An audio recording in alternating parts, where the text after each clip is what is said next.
and welcome to our panel today called Israel as a Global Hub of What? Can Israel really become worldly known as a global hub of something? And maybe it's already on its way to become a global hub of something.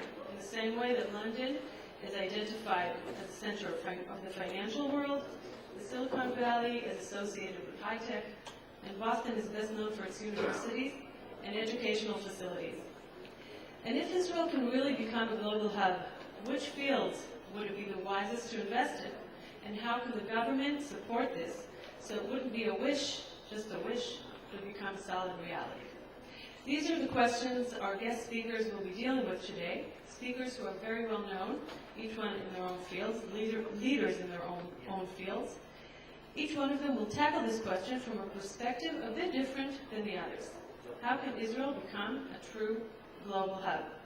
I'd like to invite our guest speaker from the United States, Ken Novak.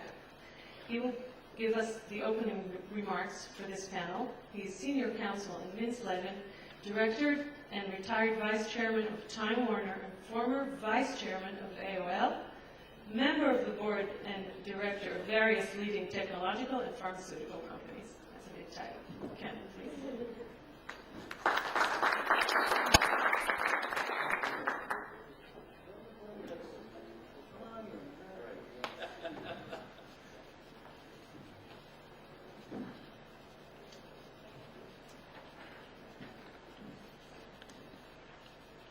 Thank you very much, Levi. It's a pleasure to be here. If you don't mind, I'd like to start with a short story. I'm a recovering lawyer, and many years ago I attended a dinner at which one of my colleagues was being honored. It was an Israel Bond dinner, and there were several hundred lawyers and judges at this dinner. And the keynote speaker that night was Rabbi Harold Kushner, who I think most of you probably know was the author of the book When Bad Things Happen to Good People. And Rabbi Kushner began his remarks that evening by saying that he had been advised that if the speaker wanted to have his message remembered by the audience, it was important for the speaker to be able to express the key message in 10 words. And Rabbi Kushner then said to this audience of lawyers and judges, "Our daughter graduated from law school and needs a job." In 2001, it was a great pleasure for me to accept an award from the America-Israel Friendship League on behalf of AOL and Time Warner for our investments in Israel. And I told that story, and I said my 10 words to you would be, we invest in Israel because Israel is a good investment. I recognize that Israel has today a position and has the ability and the potential in the future to have a very important position in areas other than technology. But my experience with respect to Israel, and in general my experience, has been in and around areas of technology, and so that is the prism through which I have observed Israeli innovation and leadership and potential for the future. And my views on Israel's potential to lead in the future really reflect three relationships that I've had, which Lilach has really referred to. The first is the years that I spent as vice chairman of AOL. I joined the firm very early. We had 50,000 members. It worked only on Commodore computers, and we felt that we could change the world, and in some ways we did. As a friend of mine said, we got all the way to 28 million, and we're still counting down. But we did some important things, and it actually gave me my first meaningful introduction to Israeli technology. Related to that, after the merger of AOL Time Warner, I have been involved, first as vice chairman, I was a director in bringing branded content online, and that has been another prism through which I've been exposed to Israeli internet, software, and other information technology innovation. The second is that I am a director of a company in Boston, BBN Technologies. A few of you may know that it started out as Bolt, Beranek & Newman, which was an acoustics firm. But what you may not know is that it wasn't Al Gore, it was actually BBN that built the internet. In the 1960s, they built what was then the ARPANET for the U.S. government. It connected the very few computers that existed. They built the first router, they sent the first email. It's a very interesting company. They today focus very much on solving very difficult problems for the U.S. defense and intelligence communities, and more recently have applied that to healthcare, something I'll talk about for a minute. And that has given me an opportunity to see corresponding industries and technologies in Israel. And then finally, my relationship with Mintz Levin, where, as Lilach said, I'm now senior counsel, which basically means I'm retired, and they're kind enough to give me an office, and I do a few things to help out if people ask me a question. But my main interest with Mintz Levin is to help them with respect to their Israeli practice, both because of my interest in Israel and because the firm focuses on areas that are also very important in Israel. And the areas of focus are information technology, healthcare, particularly biotechnology, and energy and resource management. So that's really the prism through which I've had an opportunity to look at Israeli technology.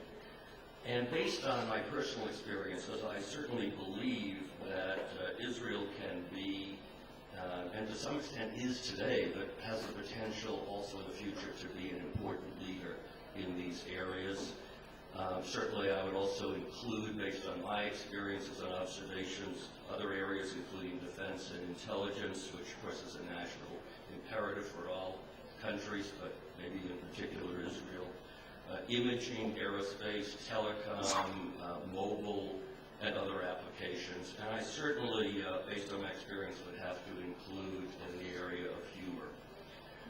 My first exposure to Israeli internet and other information technology in a substantive way took place in 1998. And that year, my boss, Steve Case, asked me to negotiate with a guy named Yossi Vardi to acquire Mirabilis, the creator of ICQ. And we did that. And ICQ, as you know, was founded by 4 young guys, including Yossi's son, Arik, and with very, very little investment. They built an online community that at the time had over 300 million downloads. And today, I think, still is a prime example of the power of viral marketing and also the ability of Israelis and Israeli ingenuity to create significant value with limited resources. After Yossi and I made this deal in which I agreed to pay $407 million for ICQ, AOL sent in an army of lawyers and accountants to do due diligence, and one of the young accountants asked Yossi, Mr. Vardi, in order for us to carry this on our balance sheet, the $407 million that Mr. Novak has agreed to pay, we need to understand how we're going to generate revenues, because that will be important to our convincing our auditors that we can maintain this value. And Yossi looked at the young guy and he said, if you don't know how to build revenues in this business, you shouldn't buy it. And if I knew, I wouldn't sell it. Some of you attended, as I did, the ceremony at which the government unveiled 3 new postage stamps here in Israel honoring 3 companies, one of which I'm very proud to say is ICQ. One of the young men who was involved in founding it said, I'm sorry, Mr. Novak, it's the lowest denomination stamp, but they told us it will be used the most. So Yossi says now when he tells the story, because he was given a stamp, he says now I can say that it was worth $4,007,035. And I told him now I understand how we're going to get revenue because ICQ is now going to deliver snail mail. So that was my first exposure, and I have to say that that glimpse of what Israel could do in the internet and in communications, including certainly but not limited to the consumer internet, so impressed me that I asked a fellow that ran AOL Ventures and reported to me to find more investments that we could do in Israel. And although we never invested in funds, I said to him, why don't you pick out 4 of what you think are the best venture capital funds in Israel? And over the next year or so, we invested in something over a dozen. Yossi thinks it's 15 or 17 companies. And we also invested in 4 venture funds, including one that is represented in this panel today. And some of the companies in which we invested, companies that you know well, companies like Shopping.com, Net2Phone, etc. And I have to say that overall we did very well, and it gave us further insight into the leadership that Israel has, and which I believe it can maintain in the area of the internet and information technology. And certainly when you look at it in the broader context of software and other elements of information technology, the presence in this country of so many development centers by major corporations around the world, many of which have no other development centers outside the country in which they're based, is a testimony to Israeli excellence and potential in this area. That would include folks against we have competed like Microsoft and Google and of course many others. My experiences have also led me to the belief that Israel has an opportunity to be a world leader in healthcare, including biotechnology. As many of you know, there are still, I would say, difficulties in the biotechnology area, particularly in the middle time of bringing something of promise to the point that it can attract serious capital. And I think that probably what needs to happen is stimulus of the sort that was applied many years ago in the IT area, so that there will be greater international interest in investing in Israeli life sciences companies, etc. Is that Bill? Remember that kind? Okay. So of course everybody knows about Teva, everybody knows about devices. A couple of years ago when I was in Israel, I was having lunch with a Weissman, and the director invented in Udi Shapiro, from whom I had bought a company called Ubique, and he and the people in his lab are the ones that are developing computers that live in human cells.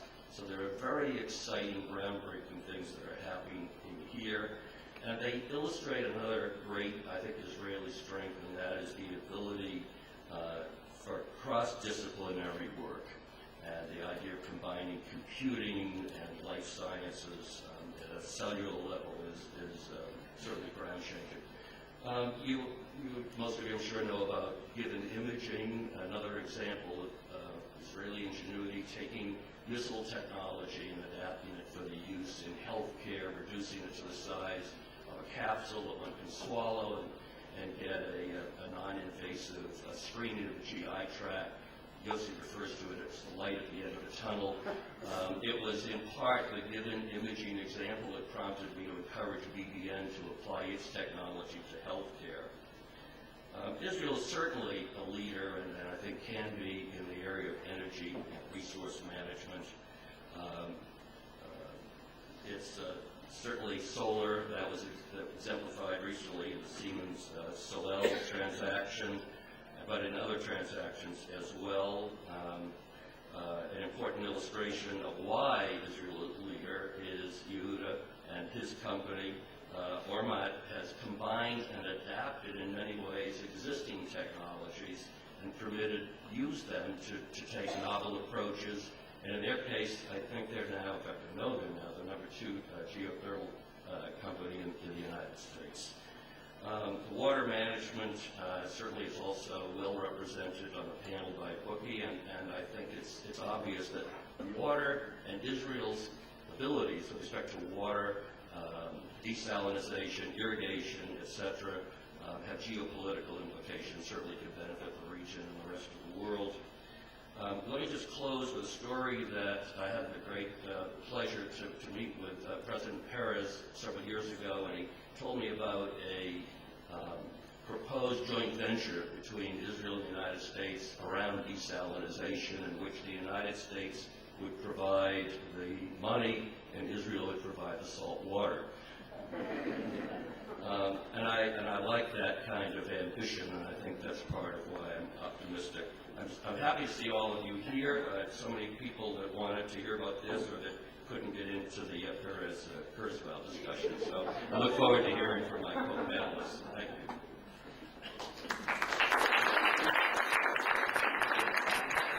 Thank you, Ken. Our first speaker will be Bookie Oren. He's executive chairman of the board of AMIA, chairman of WATEC, Israeli Water and Environment Industry Event, former chairman of the board of directors of Mekorot, Israel's national water company. And Bookie Oren will speak about Israel's wide advantages in the world of water technology. Thank you. I would appreciate if I can see my presentation. Okay, great. Good morning, and really, beginning I told Sigal that I assumed that we will be the panelists, and that's all. Because there are so many other good alternatives, but so we will, I think that all this panel will allow to give you an innovation message. And when we are talking about water, I think that we can build Israel as a center of entrepreneurship, innovation, and our energy partnership. What will be my agenda? First of all, talking after Ken, it's, of course, I need to create any comparison between the water and the IT.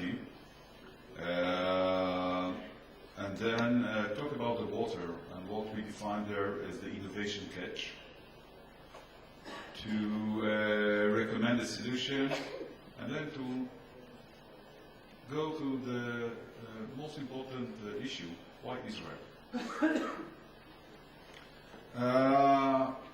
Again, talking about, after Ken, talking about IT is that the demand for IT is exploding. This year we will supply more information than in the last 5,000 years, and everything is based on technology. We can supply this demand based on technology. And all the examples of this exploding market, that in 1992 there was 1 million internet devices, and today there is 1 billion, or the first SMS short messaging was sent in 1992, and today they are every day, they are in the something like 6 billion. And now let's move to compare between the exploding IT market to the water. On the market growth, and then on the technological innovation, frequency and adoption or implementation. Water. The world population is expected to increase by almost 400% in 1 century. Those people need water. They are moving.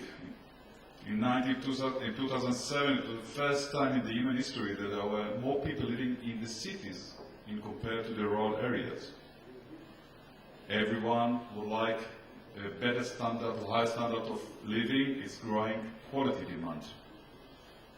Climate change forces us of decreasing in the supply of the rainfalls in areas that are popular today, and we supply everything by a very aging water infrastructure that cannot cope with the situation. So the challenge of supplying fresh water to the population is constantly increasing, and it will increase. And the price of water, if we compare it 20 years ago, 10 years ago now, and when we try to predict what will be 10 years now and 20 years from now, all the time the price of this huge amount will increase. I cannot recall any other market that it's so clear that the volume, the financial volume of it will increase so clearly. The solution to supply water, because you cannot rely anymore only on rainfall, is again technological innovation. If it's irrigation or distribution and maintenance, the company that I'm chairing, part of Sherry Harrison vision to improve efficiency in the abundance of water that exists in the world, we can implement technological innovation in energy, in desalination, in water use, and many others. But then we are coping with the water innovation catch. Although technological innovation is the solution for the growing water market, the water market is extremely conservative. If we check what's happened in the last 3-4 decades, there were almost no new technology that was implemented in this industry. Everyone would like to be the second. No one would like to take the risk. What is the solution for it? And that's, I think, the beginning of the message of my presentation. We need to share the enthusiasm of the technological innovation with a local, credible water player, with an emphasis on local water player. We can ensure adoption of new technological solutions, which are the only way to supply the growing demand. Technological innovation in the water arena is not enough. Partnership is essential, because partnership can supply us with experience in the local market. When I'm sitting here in Jerusalem, I cannot understand the decision-making process of the guy in Boston or in Manila. Only a player, a local player, can understand it. They have the credibility, and because when we are coping with a market of everyone would like to be the second, you need to rely on a trusted local player in order to penetrate to the market or to adopt new technology. There is a proven know-how, constant and continuous innovative water solution, and financial leverage. And when we are all the time talking about partnership, I'm not talking about agents or reps. It's really to understand the meaningful of partnership, that you are ready to listen to your partner and not to teach him how to sell your product there. Why Israel? Israel is a very interesting country. Small one, but the climate zone in Israel reflects more than 50% of the climate zone in the world. When we are sitting in Tel Aviv, you are really like in California. When we are sitting here, it's actually like the South Midwest. Going to be yeshiva, welcome to Nevada and Arizona. Our president once asked me, Buki, do you claim that it's the gold better side? I said, maybe good idea. There is continuous need to develop solutions because we don't have enough rainfall here. And there is the entrepreneurship culture. And it calls us to be in the forefront of the technological water innovation market. We are now number one in the world in water efficiency management. When you open the tap here in Jerusalem, you don't have any clue if the water comes from the Sea of Galilee or from desalination in the Mediterranean or from well in Bet Shemesh. We are number one in the world in water reuse. More than 75% of our effluent are recycled and we use it for irrigation purposes. The largest desalination plant in the world still is located in Israel, in Ashkelon, and next month the largest one will begin to operate in Hadera. And in irrigation, the drip irrigation is really lead the world. It was invented here. But we are small. Israel population, 7 million people. Total area, 20,000 or more square kilometers. Partnership is essential for Israel in order to successfully leverage its capabilities. And it's not coming from a weak standpoint. It's coming from an understanding that we have the innovation, but without creating a real partnership in the local market, international local market, we cannot overcome the challenge.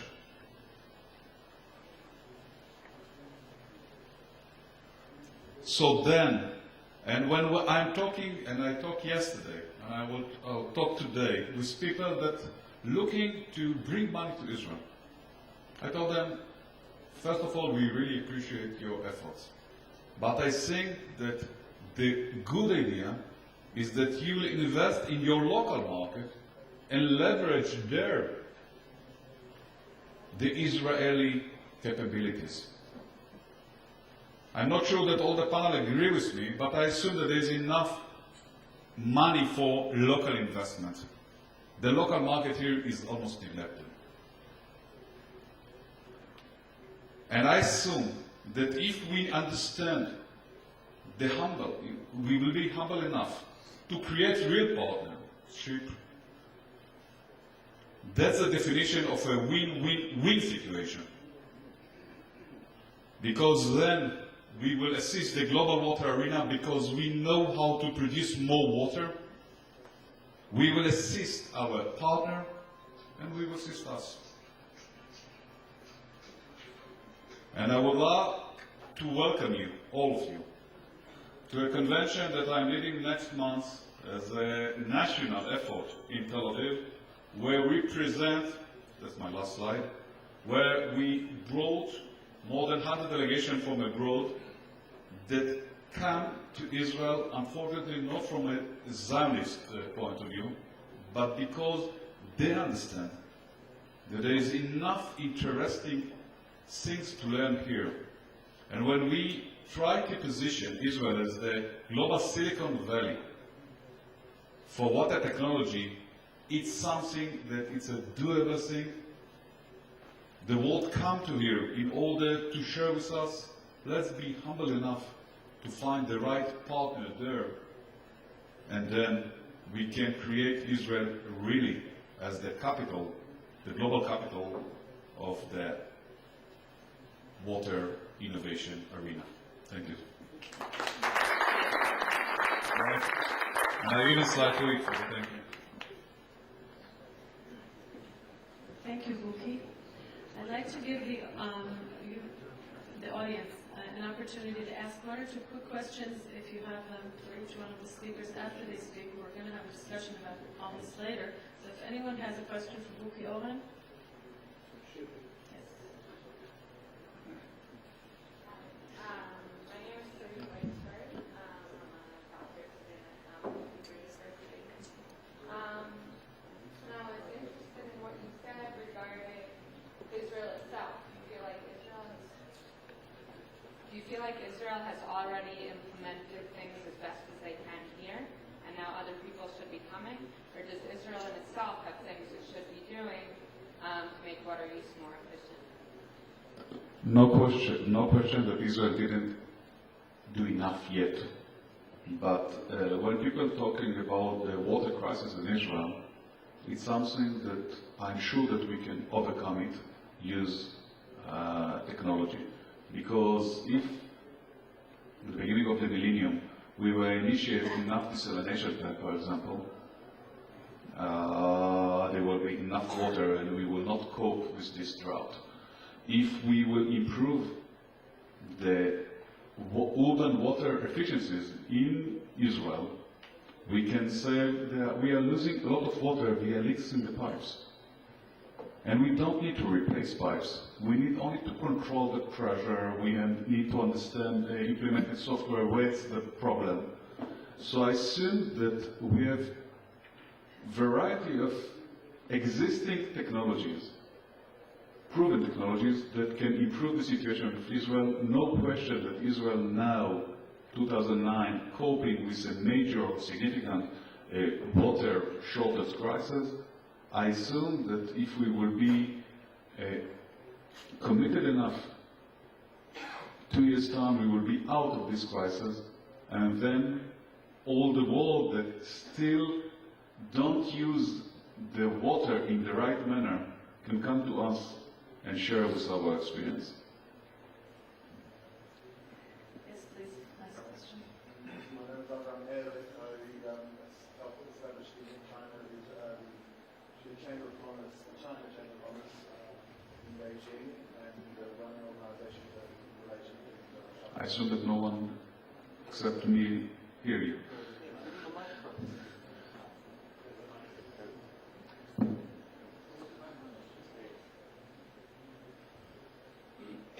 My name is Abraham. I helped establish the Chamber of Commerce in China, the Israel Chamber of Commerce in China, and run an organization developing relations between Israel and China. I wanted to ask whether what headway are you making in China, and what industries? First of all, China is one of the emerging population and economy. The water challenges in China are huge. I know many people that try to make business in China. I don't know many people that know how to make money there. I assume, and I really congratulate your effort, because I assume that, going back to my presentation, if an international company, a general, an Israeli in particular, would find the right partner that understand the mechanism of how the Chinese market is operate, that's the right path to transfer solutions that are existing here to the demand in China. But it's almost elementary turn to find the right partner that will have a long-term vision and not try to copy you in the short term. And again, going back to partnership. But we have a lot to offer to China, and they know it, and it's only a question of time and mechanism. Okay, I'd like to call our next speaker, Ed Margalit from Israel. Ed Margalit is founder and managing partner of Jerusalem Venture Partners, known as JVP, which contributed to putting Israel on the technology and innovation map. He's also former director of business development in the municipality of Jerusalem and has a PhD in philosophy. Please. Oh, he's going to talk about Israel as a creative and innovative hub in the modern world. Thank you, Lilach. So the areas which we're hearing about today are all really interesting: water and new energy and microphone and other new arenas which historically Israel had quite a bit of research in, and there are a few companies that have been successful. But I don't think that any other field has been successful like the IT, communications, software, semiconductor area in terms of the core technology that Israel had to offer. In the 90s, the major drive that Israel had in terms of bringing core technologies to the world markets was probably unprecedented in any place in the world.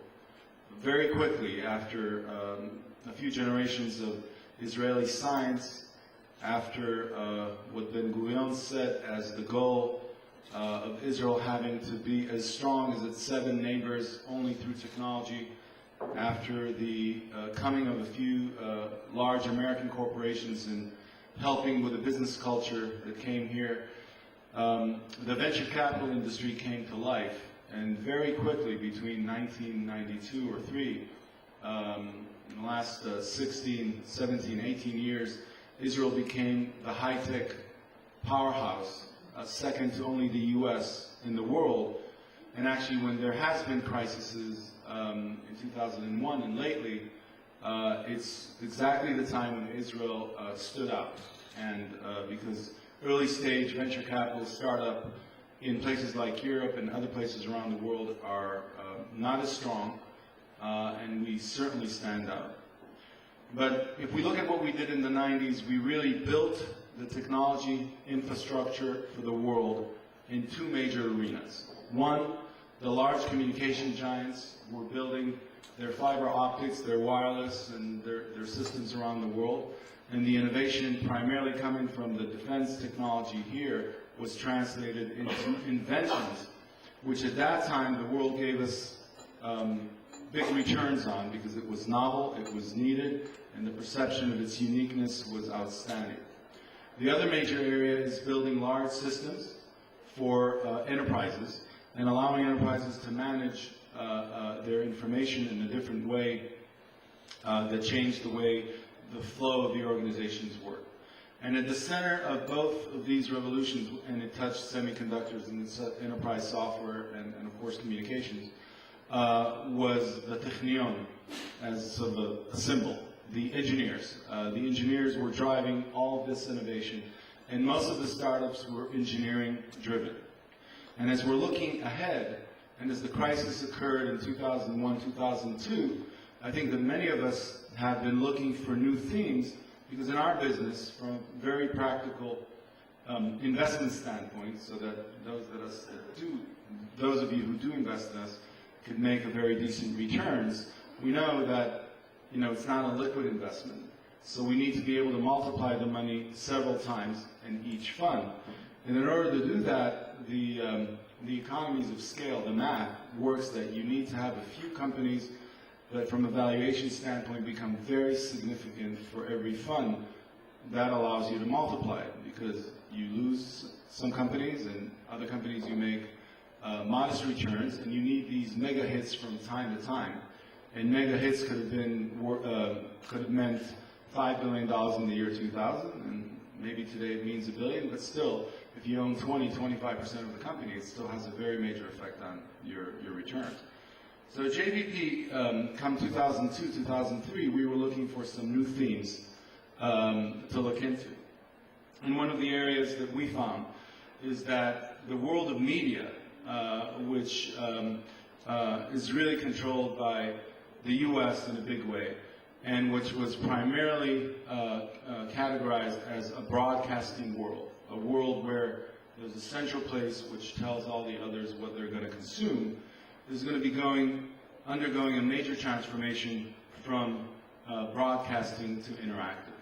And in that process, we thought that the Israeli core technologies of the past, with some other creative forces, like Bezalel, which was just coming from, so Technion, one strategic organization, Bezalel, another strategic organization, think of the combination.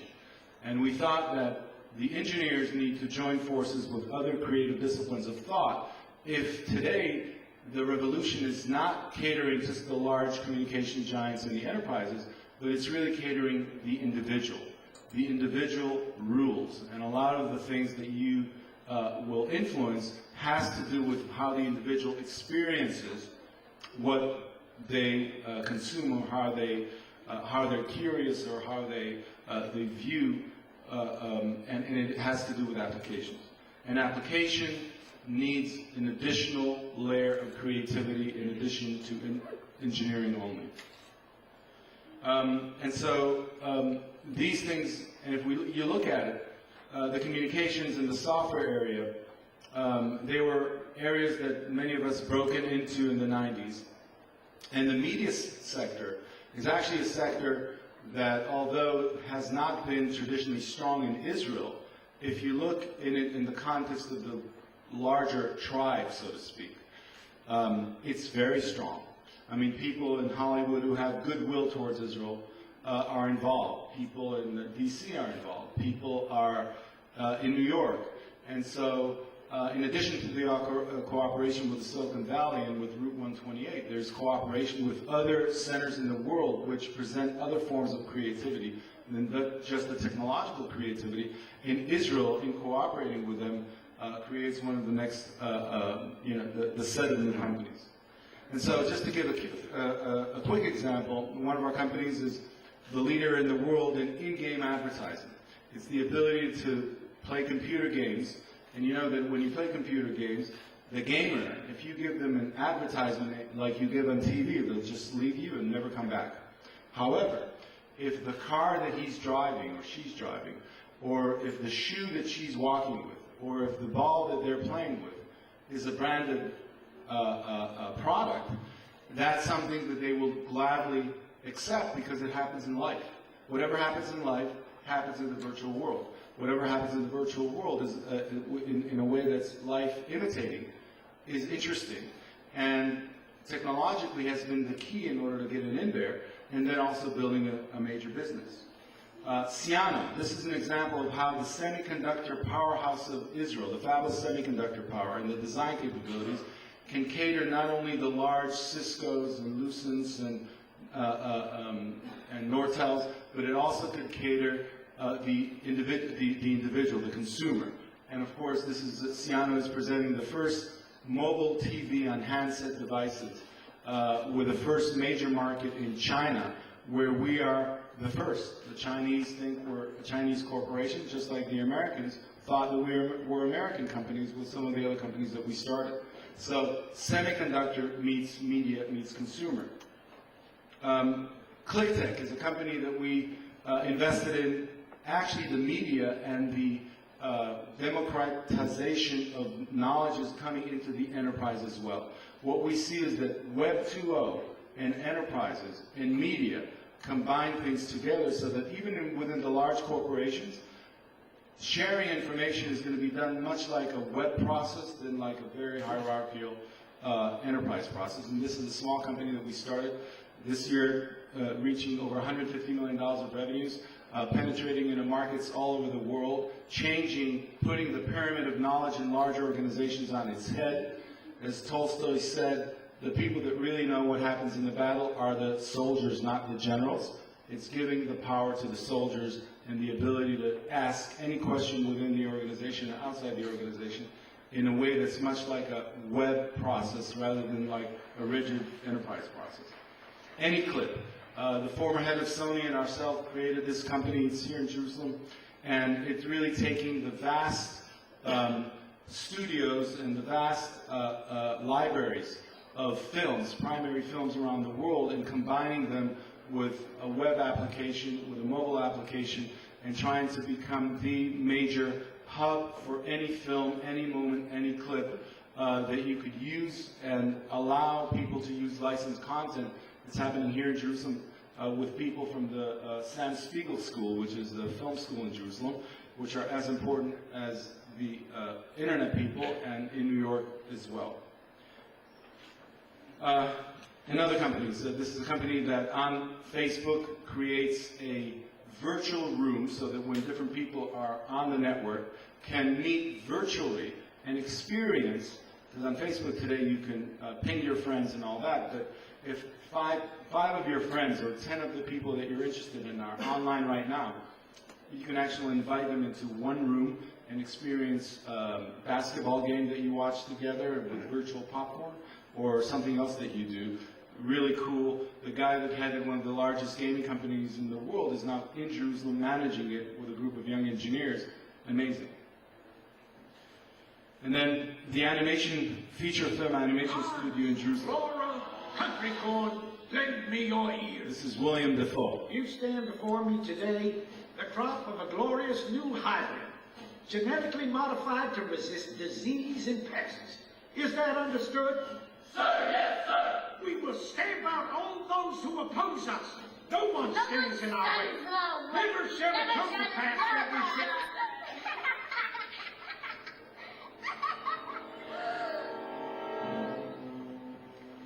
What? Is there something in my teeth?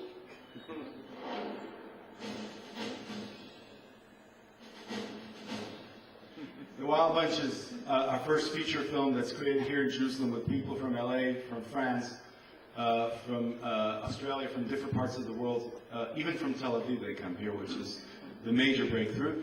And we're really trying to break the mold in terms of cost and in terms of look and feel and time. And it's a studio that's supposed to create several films in the next few years with a virtual world effort on the web.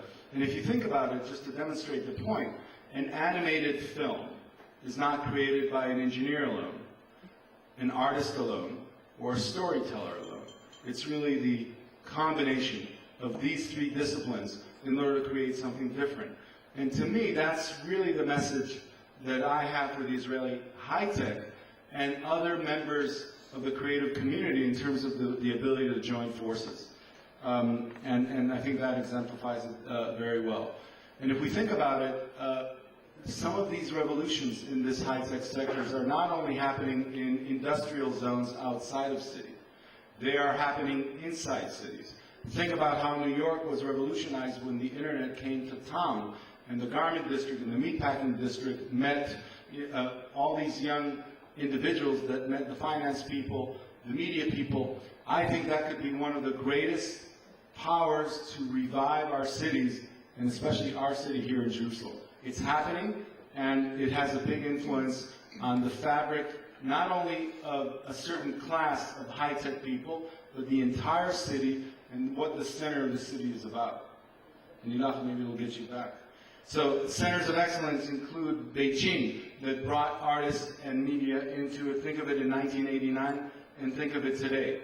Berlin, think of it in 1989, and think of it today. A lot of it is not just about business. It's about the arts. It's about theater. It's about the ability to bring in the creative class as part of the transformation.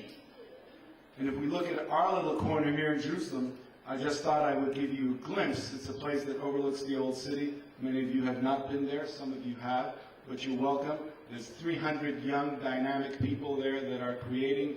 And just last week, we've added 4 new companies, 2 of them from Tel Aviv, 2 of them from abroad, to create some new ideas.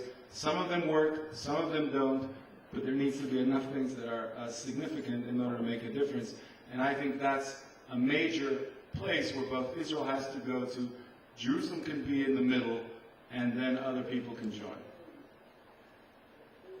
So where are we? This is where it is. We're at the historical mint building that was built at the time of the British Mandate by the great architect Harrison.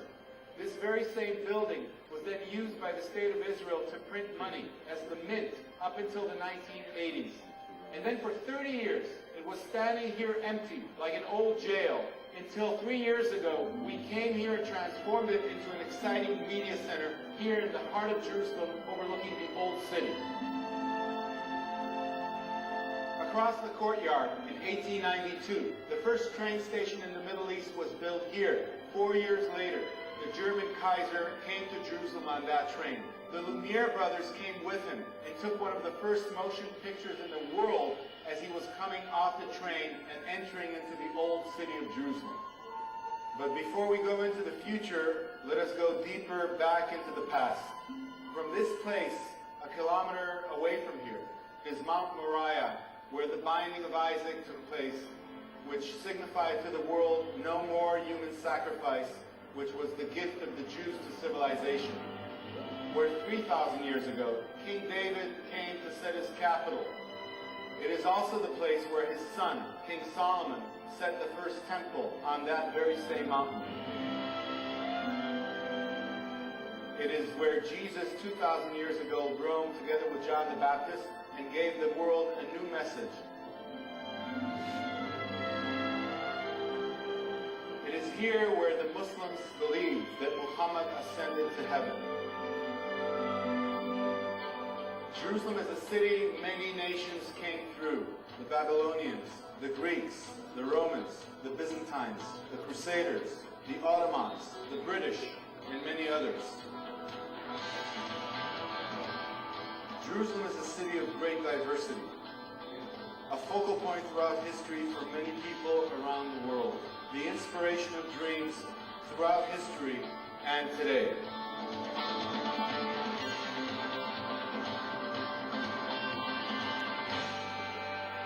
Thanks. Just a glimpse. Thank you.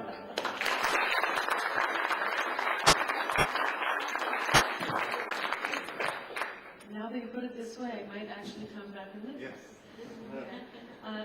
Any questions for Ariel Margalit from the audience? Yes, please. We need a microphone here. Thanks.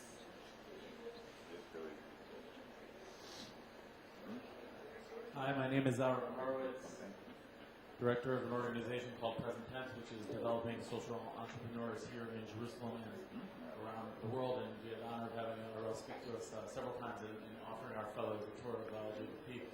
Ariel, I'm interested in, I see that what you can control, you're controlling very well, and is being developed efficiently and beautifully, and really is having a huge impact on the area that I live. I live over in Baka and interact often with your zone of influence up there on Derech Hebron.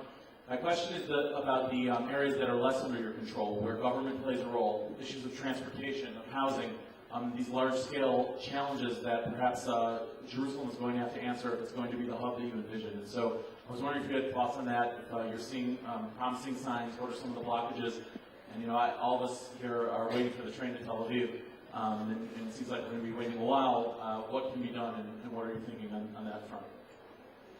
So I think that there's a few other areas that if we, whether we control or not control, I mean, I think one of the things that a lot of us learned in the last few years, especially in Jerusalem, where we did not feel we had such a strong municipal government. We felt we needed to take things into our own hands and work both with the government and the municipal authorities, but also a lot of us spontaneously. And we had this management forum that used to meet in the Ma'abadah, in the Performing Arts Center on stage.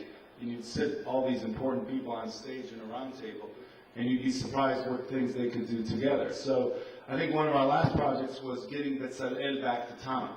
Think about it, Betzalel, the art school, a beautiful place. Actually, the old school is now, it's where the architecture faculty is. But it was taken to Mount Scopus. Now, while we had great parties there on Mount Scopus with Betzalel, it's placed in the center of town. And so many of us were working both with the government and the local government to find a new location for it. And we found one in Migrash Usim, the Russian compound. And if you think about it, it's overlooking the old city. It's next to the municipality. Right next to it is a building which is one of the most beautiful buildings in Jerusalem, which is today used for a jail. Bet HaKedesh in Migrash Usim. And if you go into dungeons, you know, it's unbelievable. It's in the center of town. And I was walking with a friend there last week, and there were a group of prisoners that were led. And I said, yeah, you know, this is a beautiful place in Jerusalem. So that compound, one. Two, for those of you here from the government or have any influence, Israel's Broadcasting Authority. Think about it. 1 billion shekel a year. They're scattered around town. They have no game plan. They have no original content, yet if they only spend half of what the commercial stations spend on original content, and they do it in Jerusalem, you can take Shavei Tzedek, the old Shavei Tzedek, and you can create content in a way that's amazing. So if you think of 3 or 4 places that I think should be in the center, because one of the things that we have in Jerusalem is that everybody's modest, except some of us. Everybody's modest. And so they hide their creativity. So you have a center of excellence for Jewish studies, hardly anybody knows about it. Next door you have this medical center, nobody knows about it. You have a film school in the industrial zone, you need a map to find it. You have treasures which have dust on them rather than displayed everywhere. And I think that a lot of the inhabitants of Jerusalem, and last night we were sitting about 20 heads of culture institutions in the city, deciding that in the upcoming summer we're going to brand the city around this idea of culture with the Film Festival and Israel Festival and a bunch of other people that are doing. And I think that the visibility is important because it gives optimism to those that would otherwise leave. And so the kind of things that you guys are doing and others, it needs to be celebrated a little bit more. It shouldn't be kept as a secret. Thank you, Ed. I'd like to call our, maybe we'll have more time for questions afterwards because we have to move along with the presentations. I'd like to call our next speaker. I'm sure you've heard of him. His name is Yehuda Bonitsky. He's chairman and founder of Alma Technologies, member of the board of directors in the Weizmann Institute of Science, and he's going to be speaking about Israel's advantage in the fields of alternative energy. Please.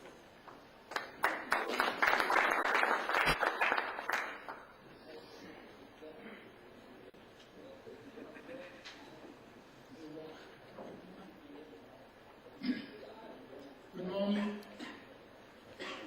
I will speak about a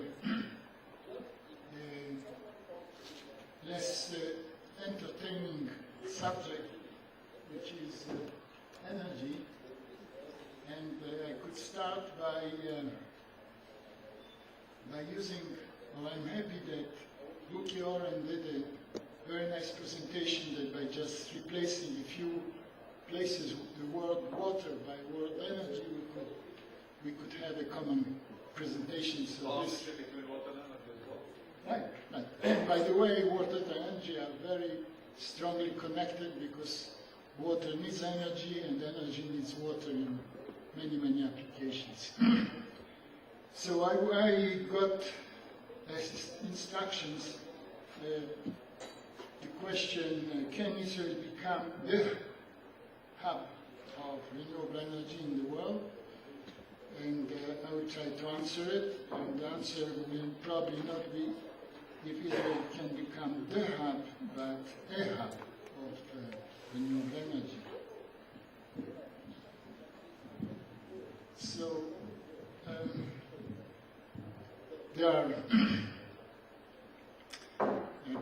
are some very positive things. One, as you can see in these little pictures, Israel already was the hub of renewable energy in the world, and I will tell a few words about it.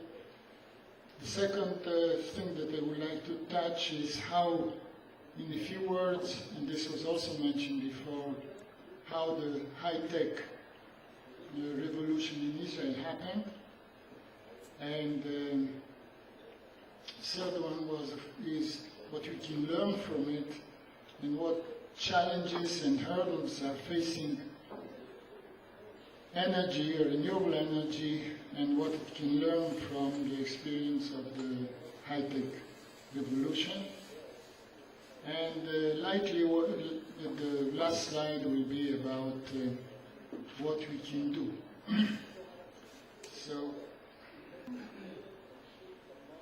which one?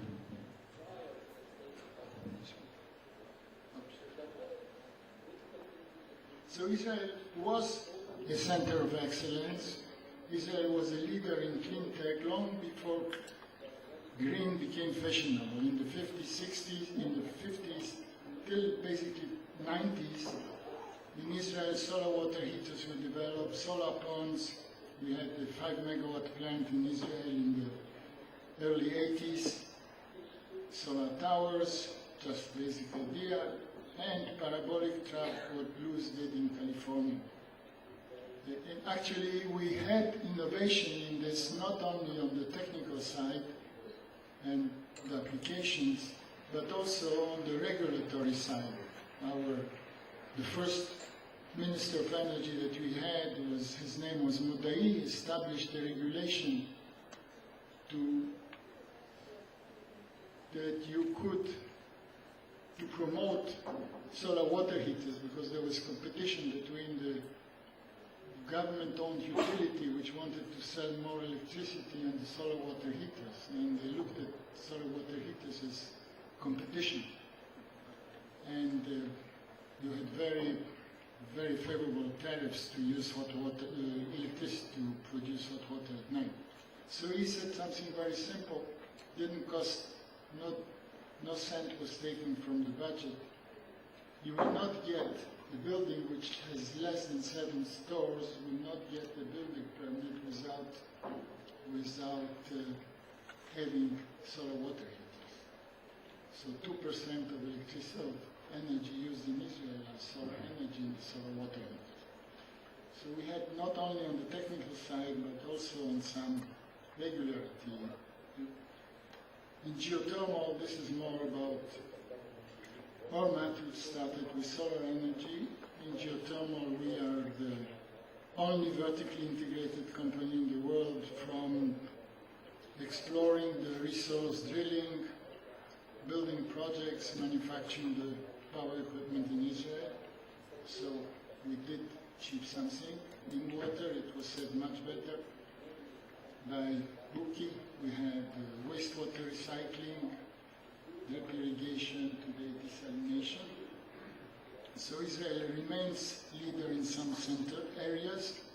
Not only we were there, but we remain there. Can we replicate the success of high tech in the renewable energy field? The high tech in Israel succeeded because of certain circumstances and a lot of work which we've done earlier.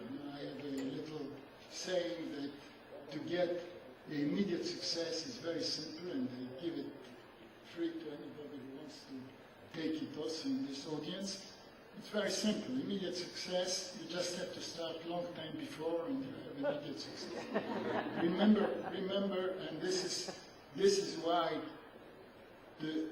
one of the reasons that high-tech could develop, because we had a military industry which, for all kinds of good and bad reasons, had to develop itself many things. And on the way, it developed engineers and project managers who were so we doubled the number of engineers.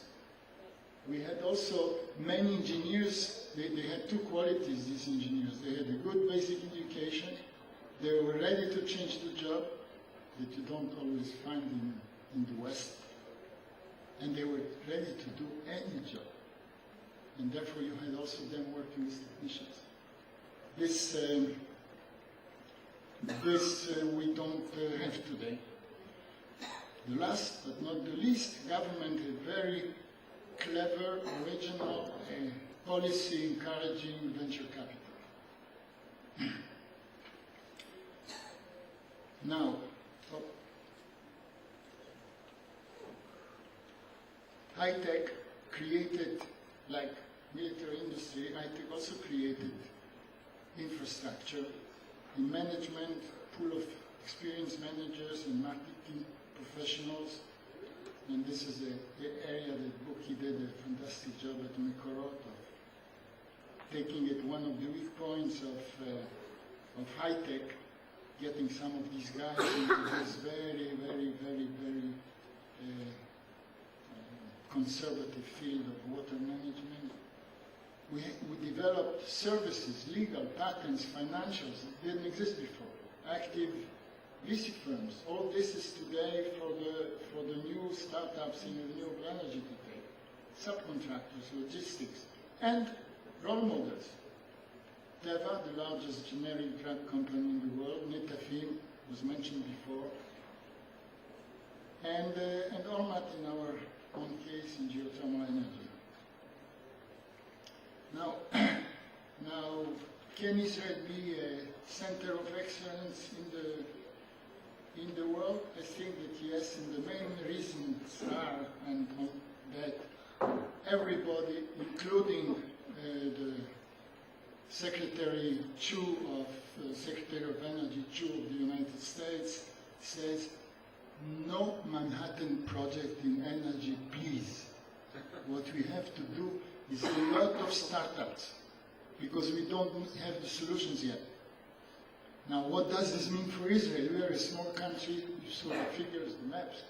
If you don't know it, we cannot compete against the US or the Soviet Union or one block of Europe or China.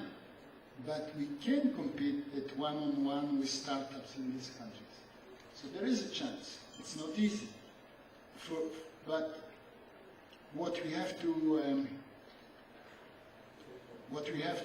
do is to, first of all, we are producing today about 3,000 engineers in the university and 2,000 in Michlelot, colleges. This means that if we want another 30,000, we have to wait 10 years. This must be accelerated, and thanks to IT again and Google, all these things can be accelerated today, but a huge effort has to be done. And we have to remember that to make in energy, it's not all software. Software is very helpful, IT is very helpful, but there are also some hard things that you have to do. You know, pipes, valves, all kinds of things. We need people to do these things. So we must train more people. Everybody today knows how to use a computer. We have a vocational school. I think say the young people, you know. 10 years ago, anyone who could operate a computer had a chance to make progress. Today, every 6-year child knows how to operate. So you, in the vocational school, will be able to get a job if you know something else, not only playing with the computer. So there is an effort to do there, and there is a huge effort to do in long-term basic research, because the future of changes in renewable energy is going to be very, very basic or pure science. This is where the new things will happen. It's not like 50 years ago that you could put together a few things which made sense and you put them and you have an efficient system. We are beyond this. This is one aspect. There is another aspect we'll come back to. And therefore, support for universities and institutes is extremely important, and this is not something that the VC can do. This is for the government to do. For the government, whatever we in industry who are looking long term have to do. Without it, there will be no. Center of excellence in 10 years in Israel. It will be China, US, Europe, wherever you want, but not Israel. So this we have to do. The other things, there are still simple things to do. There is no reason to wait to replace all the incandescent lamps, which are consuming 3 times as much energy. If the Israel Electric Utility, which is government-owned utility, would pay to replace every lamp, and today you just have to put in, it would cost them, in Israel, it would cost them $70 million. They would save at least $100 million of power plant, plus $20 million of fuel a year, and it will not cost a single job because we don't produce them anyway. And there are countries who did it, but we didn't. So there are simple things to do. The other thing, I'm almost finished, other thing to do is to insulate. Again, this is not rocket science. 50% of the peak power in Israel is air conditioning. Air conditioning can be reduced if you just insulate the buildings, of course improve the air conditioners. This is so much cheaper than building new power plants that it's really something which we have to do very quickly, and we can even the electric utility can have in this job. They will be able rather to increase the rate of electricity by adding the investment they have in new power plants. They can invest in the buildings and get the investment back through the rate of electricity. Not an Israeli invention, it was invented in California in the 70s. So there is a lot to do. Basically, I said this, both the success factors and the hurdles. Another important thing in the hurdles is that you have to have energy, the scientific development together, and basic science, not only applied science, is to be closely done with industry. Industry gives the input on which the basic science can work. There is a lot of progress in Israel. It's probably not enough. Even Secretary Chu in the US says that Bell Laboratories, who are known for inventing a lot of basic things and a lot of Nobel Prizes, they were actually an applied laboratory, and Transistor has a story to say about it.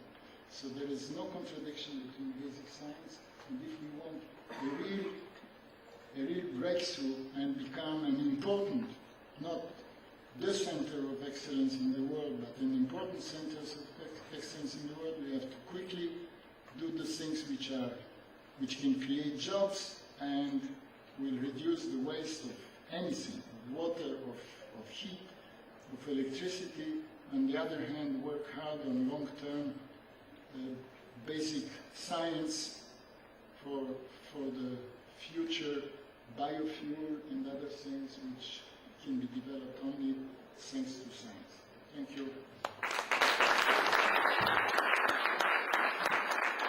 I don't want to, something very important, I want to make a little difference with some of the high-tech companies and what is needed in renewable energy. If somebody wants to be in renewable energy or energy altogether, or even water, I think, exit cannot be a guideline for success. I saved the most important thing for the last sentence. We'll take one quick question for the audience if someone has a question. What was that last point? That he's not... Last point is that the culture of exit, which is one of the drivers, and for good reasons, of people doing a lot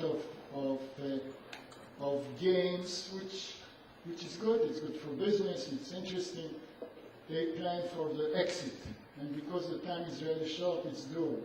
In energy, if somebody plans for exit, he'll probably get nowhere. And if he gets it somewhere, he will probably sell whatever he does here for little money, quickly, and it will not create what we need, a stable society, which you don't have only high-tech people who create employment in coffee shops, restaurants, etc., but we have a stable middle class which does many things. So, we have time for one one. moment. What I would like to elaborate regarding it's great business opportunity, the largest in the world, but it's a different exit mechanism. You can make money, but don't think on the short term.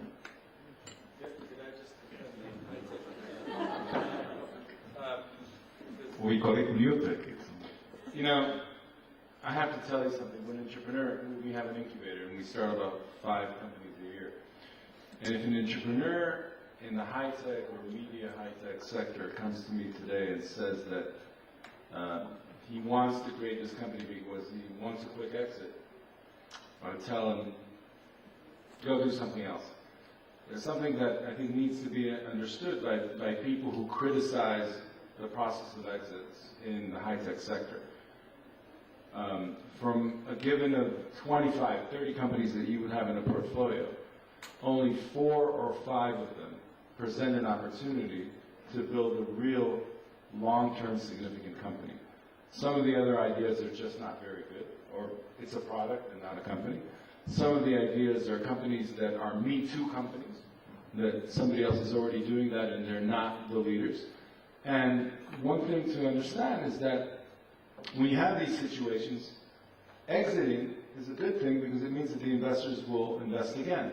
And finally, those companies that present a major opportunity, the process of raising money from the public, like you have demonstrated many times, is a very important process to build a major company. And it's not a process of an exit. It's those companies that are very successful, raise money from the public market. Some of the investors need to change. It's a natural process because there are different investors that invest in private equity and those that invest in public stock. And if the company is built in a major way, it's a good and healthy process. The fact that some people make a lot of money in the process is not a bad thing. It should not be criticized.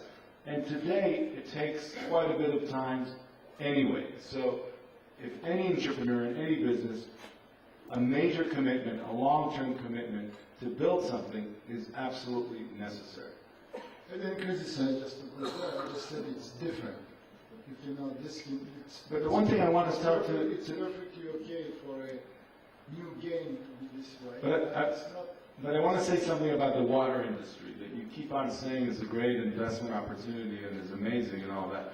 You may be right, but I have to tell you that it is, if you want a variety of emerging growth companies in the water sector to emerge out of Israel and to have a major impact, there needs to be a very clear business case of how we can make compelling business with some of the economies of scales of investment of early stage companies. If you're able to demonstrate that, I would assure you that there would be a variety of my colleagues and other people that would invest.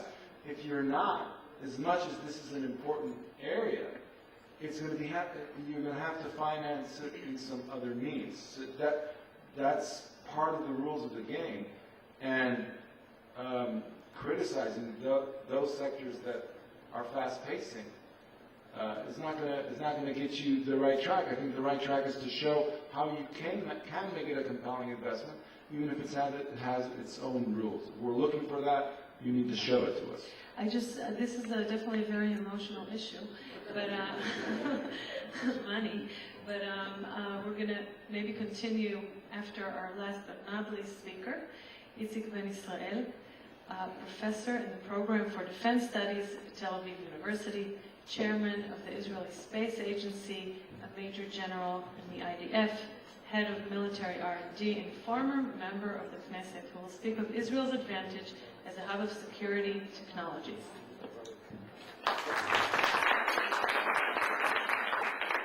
And all this in 1.5 minutes.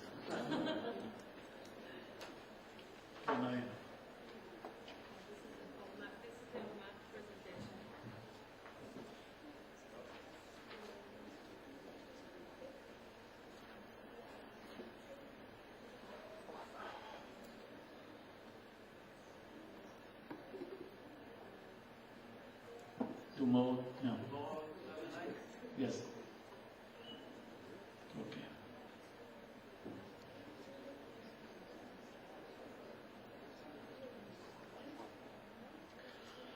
Okay, I'll try to be very short because I think we finished the planned time. Everyone here, I think, knows that the current goals of Israeli current engines of Israeli economic growth is the high tech, and lately, in the recent years, also biotech is joining this one, still to be improved.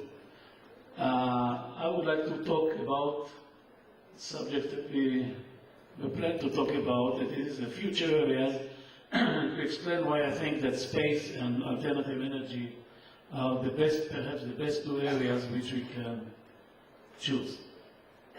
First few words about high-tech. And I do it as a model. I mean, one has to understand why high-tech is so successful in Israel before he chooses another area to follow high-tech. Because if you don't meet the real constraints and requirements and background which fits high-tech, it will not be really a success in national scale.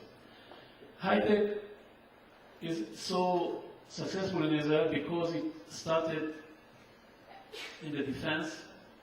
It had to meet some security needs. Defense-oriented infrastructure was built with a lot of money put by the government. I think Yuda mentioned it.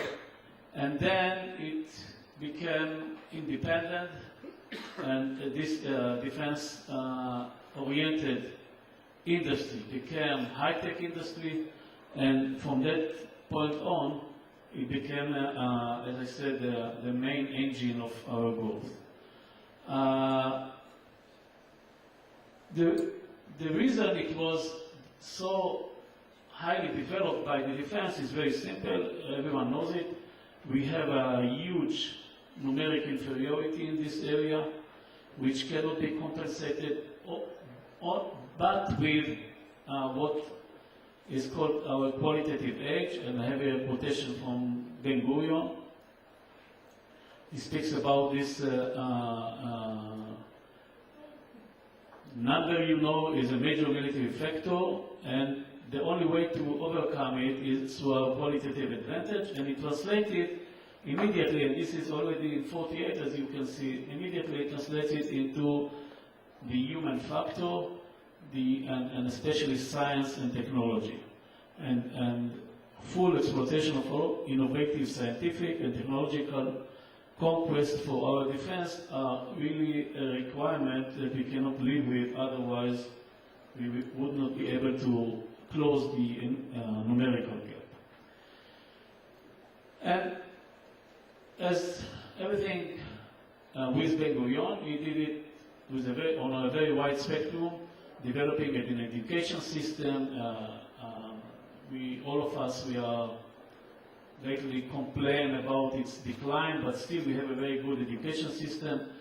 And together, all this together with the combat experience that unfortunately we gathered, with the fact that Israel is so small that we can share knowledge very quickly and everyone knows all the relevant other people involved, forms a synergetic combination, and this is really the reason why high-tech is so successful in Israel. And to give you only one example, this is the number of engineers per capita. You can see here that Israel has really doubled the number, I mean, twice the number than the second one on the list, which is USA or Japan. And engineers are really the secret behind all this, and I will not speak more about it. So, space, I would like to raise the subject of space as a future area in which Israel can be a leader, because, as I will explain immediately, it meets all the requirements and the background of the high-tech.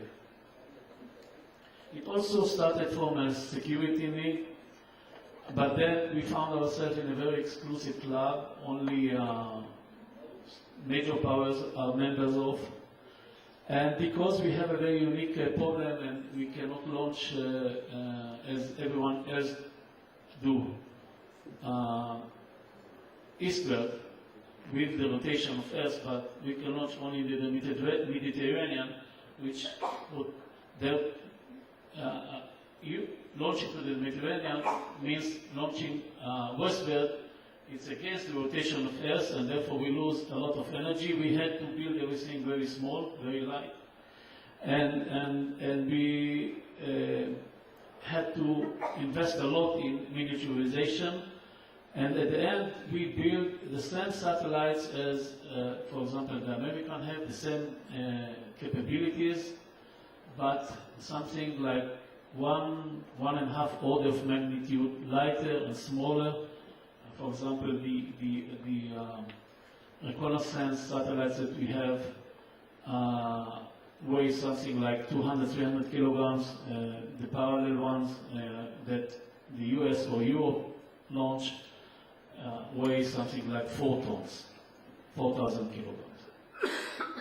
And therefore, we were approached by other countries. It started with the French, then the Italian, then came lately the Americans with NASA, trying to make some cooperation with Israeli space industry in order to build smaller, lighter satellites, like the Venus that we have with France, or the SAR payload, which I hope will go through the last stages of being selected by NASA to map Venus. It was already selected to be the one that will do it, provided, of course, Venus will be selected as the next target of NASA, and we still have to see if it happens. And we are working today on reducing the weight to 10 kilograms, and even started basic research on 1 kilogram 1 kilogram per satellite, I don't have time to talk about it. If you look at the competitiveness index, I took the last one for 2002, Israel is here on this map, number 7 on the map. And what is more important is the arrow here, it's written that Israel continues to be a leader in space technology. This is the current situation today, but, and this is the problem, but has a limited commercial scale. We have something in our hands, we build it for defense. The only thing we have to do is to take it and to use it in a commercial scale. And the commercial scale is huge. The market in 2008, for example, was something like $150 billion a year. And that means that 1% of this market is $1.5 billion. I mean, few percent being in the market, and we are only one of the only 7 countries which produce space technology. Few percent means few, maybe 10, $11 billion a year of revenues, and for Israel, of course, it's very important. But before going to the other subject for one more minute, I like the idea of speaking about art and technology, combining both, and it reminded me that a few days ago I was approached by Ranan Luria, who sits here also in the audience, with more or less the same idea. Why not combining his art with our space technology? And he has many interesting ideas. I don't have time to talk about it, but perhaps in... Just give us a sense now. How would that work? Perhaps he would mention it from the audience. Alternative energy, of course, it's almost self-evident. It's self-evident globally, but especially so for Israel, because again, for Israel, it's a huge problem. Again, it's a security problem. We have to secure our energy. We don't have oil and hardly have some gas. And therefore, all the right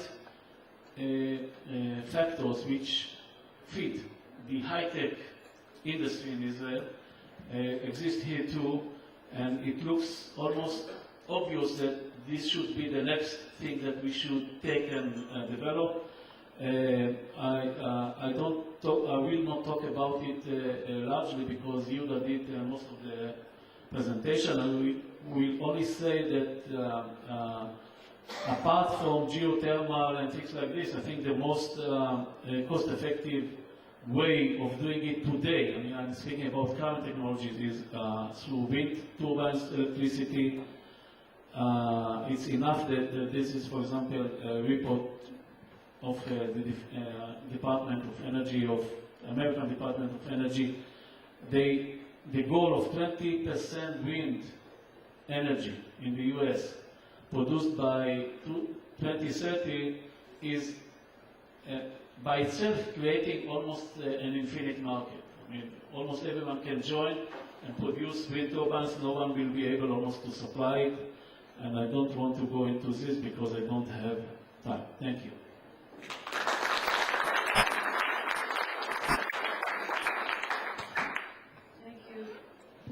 Thank you, Itzi. Regretfully, I've been told that we can't have more time for our discussion. I don't think 5 minutes will be enough to really discuss anything. So, and that's really too bad because I personally have some really good questions. But we will take 1 or 2 more questions from the audience. If anybody wants to ask anything of one of the speakers. Yes. Cartney Wiseman, Speaker of the Israel Environment and Literacy Organization in Israel in Boston, promoting our educational affairs through social media networks. What I'd like to know is how the fact that Israel is becoming a technology hub, how are we setting up incubators to help promote values that are being instilled, promoted in Israel, helping those organizations use technology in order to promote their values on a global basis? What kind of incubators exist to to help social entrepreneurship using technology, which is being created in Israel and promoted globally.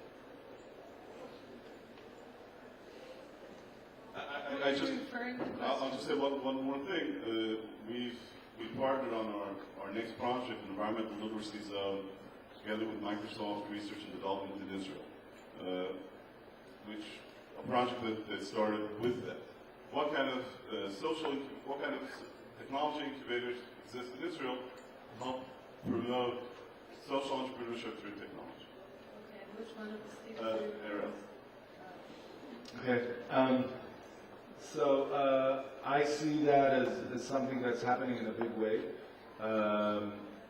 We are seeing quite a bit of people that are coming here with an idea to make a difference, not necessarily in the business or on the social side, but they want to make a difference. And many of them have, one of the things that we incubate, we have a social organization.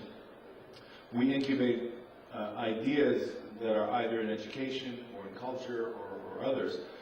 And I think that there isn't enough that's done yet to cooperate between the social entrepreneurs and the technology entrepreneurs, and they're very much similar people. And one of the things that we're having now, we're having these big happy hours where people from the nonprofit and the profit world, we call it social profit, not nonprofit. And I think that many of them still don't use enough technology, but they have great ideas. I think that reaching kids through fun ways, when you talk about education in the neighborhoods, JVP, we're activated in 4 neighborhoods, in Katamon, Gilo, Neve Yaakov, Vikiat Yuvet, 16 schools, and we're reaching them with different mechanisms which are much more fun than, in web-based, than something that's very pedagogic.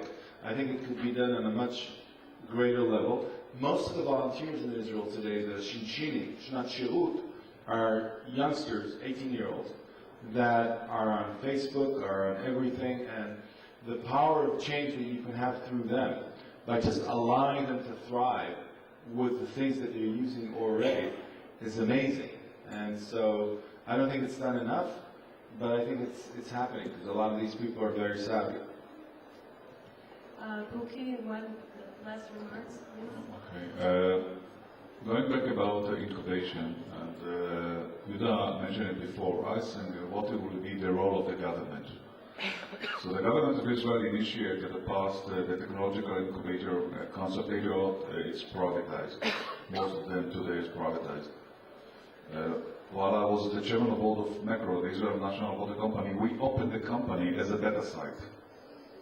I think that it's almost need to be, and at the beginning it was many obstacles to use a governmental company as a beta site for entrepreneurs. Now it's, I don't know, it's at least 40, 50 technologies are using in Macro as a beta site. I think that the role of the government of Israel is to use all its facilities, if it's even in the educational system, to really initiate more beta sites, because it's important that when you have innovation, then use it inside Israel as a beta site, then go to the world. And it was, at the beginning, when we initiated in 2004, it was almost impossible. Now, and we try to copy what it's made in the IDF. But use all the governmental organizations as a beta site and then initiate the innovation here in Israel. Regretfully, we have to finish right now, so I will have to thank you all for coming to listen, and I want to thank our very interesting guests for opening our minds. Buki Oren, Ken Novak, Eren Margalit, Yuda Bonitsky, and Itzik Ben Israel. Thank you very much.